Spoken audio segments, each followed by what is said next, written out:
This table smells awful. It came out of a house that scared me, honestly. But I'm going to give it a second life. We're going to refinish it and two-tone stain it, and I'll walk you through the whole process.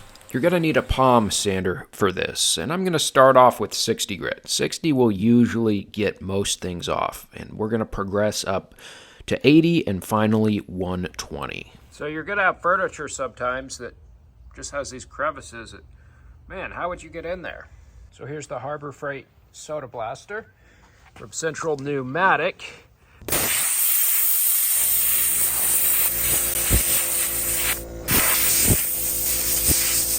If you look real closely in there, you can see that it does take out more soft grain than hard grain.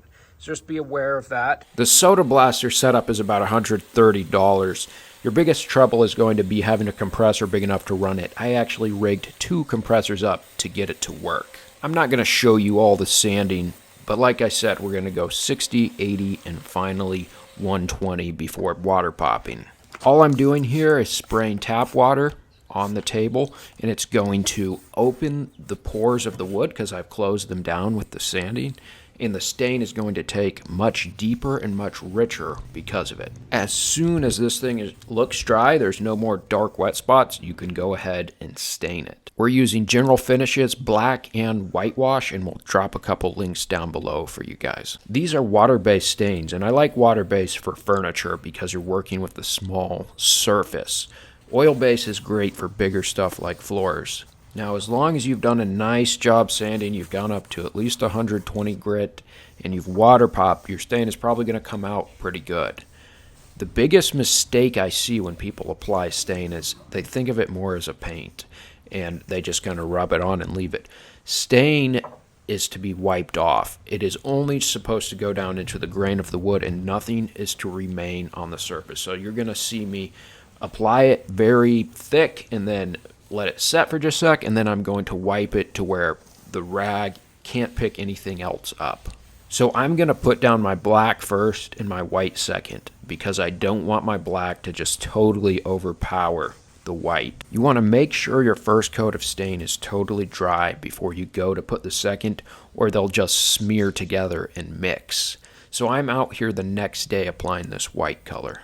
On this second tone, you're going to leave a little bit of stain on the surface, and you're going to kind of get a feel as you go as to how much you should be wiping off, because if I wipe really hard, I can get almost all of it off, but I want a little bit to stay on.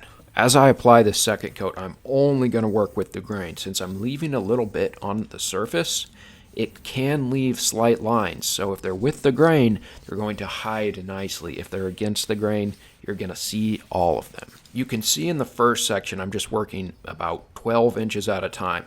But I got greedy on the second half. And as you may notice, I'm outside. The sun is pointing directly down. This table is black. It's really hot. So the stain actually started to dry on me, and I didn't get this second half looking quite as good as the first half. If the stain starts to dry up on you, use more stain to reactivate it. And if you have oil-based stain and you don't mind waiting overnight for it to dry, that's probably the best option. Just know it has a lot more VOCs in it. I'm now applying the finish. This is a penetrating oil, and I'm simply brushing it on, allowing it to tack up and fill the wood grain, and then I'm just going to rag it off the same way. Again, I don't want anything left on the surface. If I wanted a surface build, I would use a polyurethane. There's nothing wrong with poly, but it does tend to have a little bit of a plasticky look to it. I'm about to show you the final product, but I would ask if you're enjoying this video and you want to see more like it, please hit that subscribe button.